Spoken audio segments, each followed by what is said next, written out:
This is a class I took also about essential marital needs, and I just wanted to talk about this because a lot of people are getting way far away from the basics, and I wanted to just, I don't know if you could read this, but I'm going to try to focus in on it. But there's a couple different, I think it's about 7 here.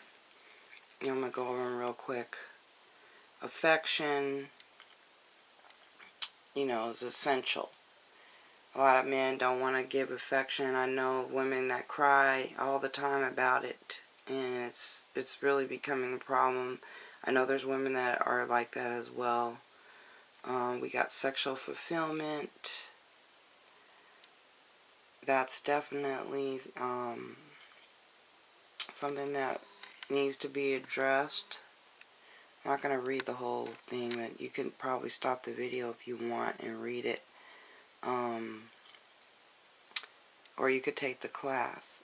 Second law of marriage, you see that. And then we got here, conversation. I mean, that is so, you think, oh, that's nothing, everyone does it. No. Okay, there's some people who cut off communication, they disappear, they're MIA, they don't want to talk, they can't work out nothing.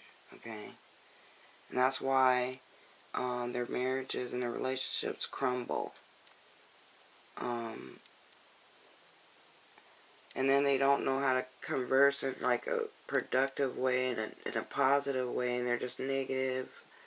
And I know there's constructive criticism, but you can only go so far. And we got recreational companionship, and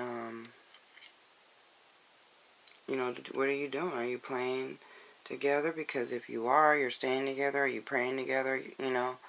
And then we got honesty and openness. That is really hard for some men and women, because people don't want to, let you in on really their heart's desires and their real feelings about things. They're walking on eggshells. And then we got attractiveness, attractive person is made, not born. Taking the pains to look something like the person your spouse fell in love with earlier. In the relationship, attractiveness is what you do with what you have. And that's something important here. Then we got financial support, which is crumbling right now. We can see, in the last days as we know it.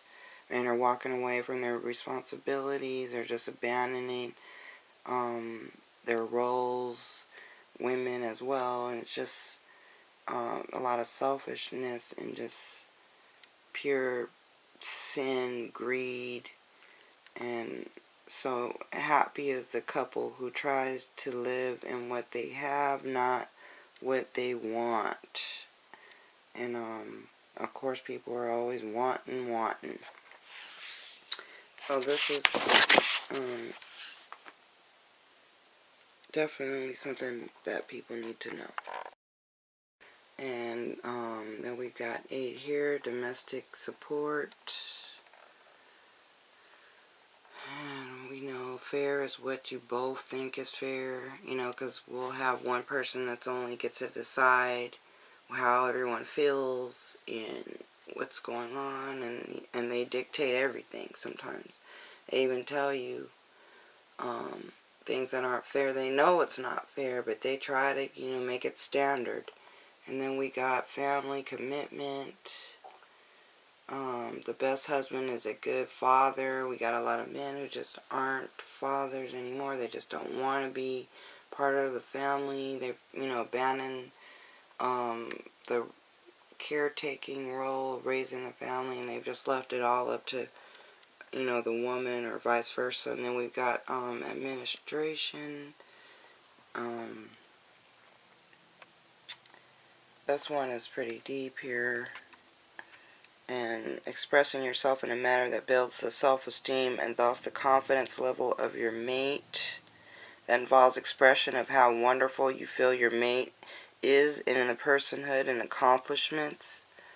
This is real hard for some people. This is assisting your spouse in seeing themselves as a capable, handling new responsibilities, improving present skills, admiration what your spouse is already, not for what he could become if he lived up to your standards. And and expectations. There's some men that beat women over the head day and night. You have to do this, you have to do that. And my love is conditional. And it says, the 10th law of the marriage, beyond every successful husband is an admiring wife. And there's also an admiring husband as well. So admiration, we've just gone, far away from that. So this is referenced by a book called His Needs, Her Needs.